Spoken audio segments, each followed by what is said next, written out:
Baik, ini lanjutan materi pertemuan ke-11 transaksi pada sistem terdistribusi dan tujuannya menjaga konsistensi dalam lingkungan paralel.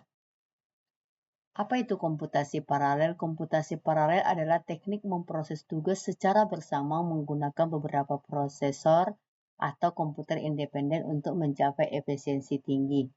Diperlukan untuk mengolah data dalam jumlah besar atau komputasi intensif seperti dalam bioinformatika atau industri keuangan. Pemrosesan bersama yaitu ada CPU, ada IO prosesor, IO unit, itu dengan menggunakan main memori, CPU 2, IO prosesor, dan IO unit. Jadi kalau kita lihat di sini, saling terhubung. Mengapa transaksi itu penting? Paralelisasi transaksi memproses banyak tugas secara simultan, memberikan efisiensi dan kecepatan. Signifikannya dalam sistem komputasi, meningkatkan efisiensi dan kecepatan sistem melalui eksekusi simultan berbagi tugas. Kebutuhan pengendalian konkurensi. Dengan transaksi paralel, pengendalian konkurensi krusial untuk mencegah konflik data dan menjaga integritas sistem. Memahami masalah konkurensi. Konkurensi adalah kemampuan program untuk mengeksekusi beberapa tugas atau proses secara bersamaan. Ini melibatkan pengolahan sumber daya secara bergantian untuk meningkatkan efisiensi dan responsivitas sistem.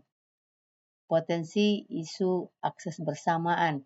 Akses data bersamaan tanpa koordinasi tepat sering menimbulkan isu seperti konflik data dan inkonsistensi. Konflik muncul dari urutan peristiwa yang tidak dapat terjadi jika semua transaksi dilakukan secara bersama pada node yang sama. Skenario konflik kurang lebih seperti ini.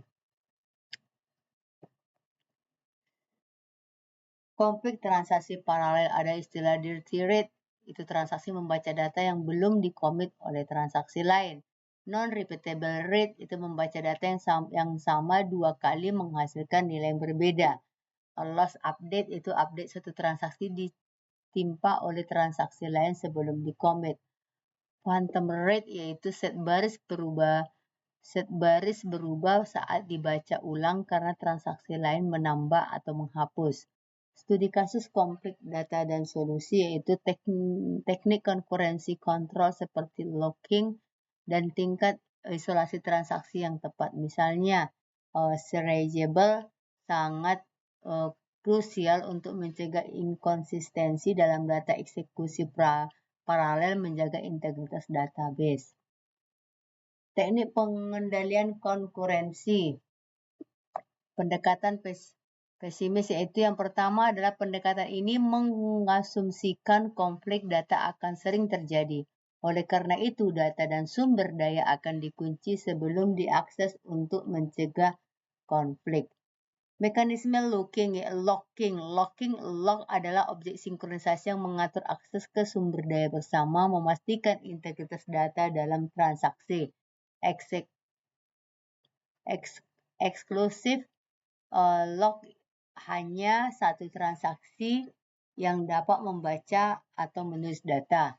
Share lock yaitu berapa transaksi dapat membaca data secara bersamaan. Contoh penerapan locking dalam skenario pemesanan kursi pesawat, mekanisme locking seperti two-phase atau locking 2PL akan memastikan hanya satu pengguna yang berhasil mengklaim kursi dengan mengunci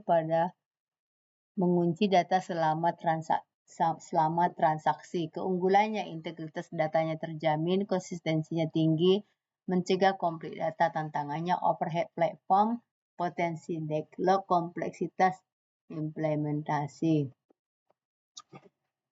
Teknik pengendalian konkurensi yang pertama, filosofi pengendalian otomatis, mengasumsikan transaksi independen dan bebas konflik dideteksi retrospektif, pembatalan jika konflik terjadi, meningkatnya throughput dalam pengalaman pengguna. Keunggulan dan tantangan, peningkatan throughput transaksi karena latensi rendah, meningkatnya pengalaman pengguna.